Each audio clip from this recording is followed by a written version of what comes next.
Here is a video tutorial about the usage of night vision features. Click the camera settings on the device's page.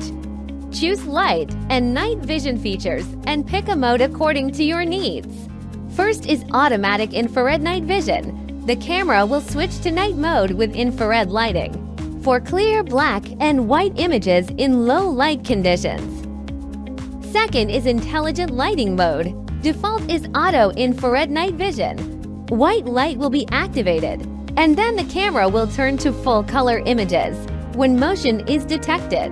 When the battery level falls below 20%, the white light will be automatically disabled to save power. You can adjust the delay for the white light to automatically turn off after motion. Third is night full color mode. White light auto-illuminates at night for colored images. White light will be turned off automatically while the battery level falls below 20%. The last one is full off mode. It is optimized for consistently bright conditions, maintaining color images. Now, you can enjoy this feature.